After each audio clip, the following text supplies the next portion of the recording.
Welcome to another episode of BioLogic Science News. Today, I want to talk about a serious problem in America. It's a mental health issue that's been going on for a long time, and it rarely gets discussed in a serious context on mainstream media.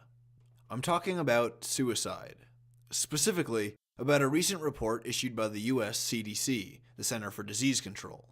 Their report discussed the statistical relationships suicide has with other variables, like age, sex, and an urban or rural living area. The data was collected for a study from the National Vital Statistics System, specifically the time period from 2001 to 2015. Within this time period, the researchers observed a few trends and patterns. In the first 4 to 5 years of the study, from 2001 to 2005, the rate of suicide across the US was on the decline. But after this, from 2005 onwards through to 2015, the number of suicides began to climb, ultimately ending at a 21.6% increase from the starting 2001 number. The researchers saw that the highest rate of increase occurred in the American Indian and Alaska Native ethnic denomination, at 60% increase in suicides in that population group from 2001 to 2015. The greatest numeric increase occurred in non-Hispanic whites, who had a 34.4% increase from 79,000 to about 106,000. The bulk of the increase could also be seen in people older than 25, particularly middle-aged people 35 to 64 years old. There were almost 50,000 suicides in this age group from 2001 to 2003. But from 2013 to 2015, the number of suicides in this age group approached 70,000. If I calculate the exact numbers in the study rounded to 1 decimal point, it's a 38.5% increase in suicides in the 35 to 64 age group. Men were more than 4 times as likely to commit suicide as women. One of the most prevalent trends the researchers noticed was the low rate of suicide in urban centers and the relatively high rate in rural counties. In 2001, at the beginning of the study, the suicide rate in rural counties was 15.5 out of 100,000 people, and urban counties were at 11.2 out of 100,000 people.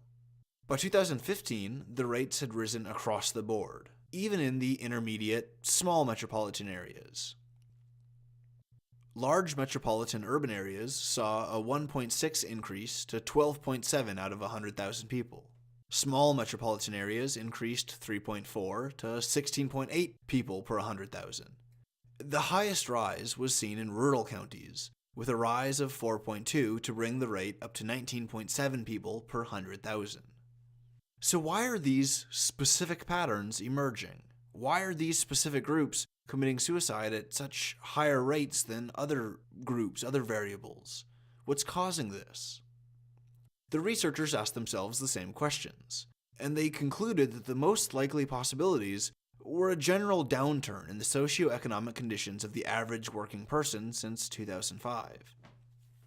They cite an increase in the unemployment rate, an increase in the frequency of housing foreclosures, an increase in the number of bankruptcies, in the extent of poverty, as well as several other economic indicators that can cause extreme psychological stress that might just drive people to think about or commit suicide.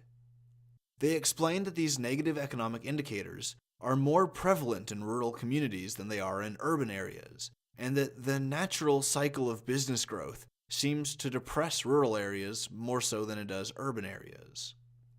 The rural-urban difference here is really striking, and leads the researchers to conclude that this particular aspect of the problem likely involves a lack of mental health resources in rural areas, like therapists and clinicians and community outreach programs. In urban areas, all of these mental health resources are pretty common. They're easy to access. There's a wider diversity of outreach programs and therapists, and there's a relatively higher quantity of economic opportunities. Rural areas, on the other hand, lack all of these resources, and they lack many of these opportunities. And so it's not entirely surprising when an economic downturn comes and you find that these rural areas that have trouble coping in the first place start to struggle disproportionately with suicide. To address the problem, the CDC encourages state governments and clinicians and community organizers and other people involved in tackling the suicide prevention issue to heed their report and to consider the information they have on suicide and prevention when applying this knowledge for solutions and prevention in rural areas.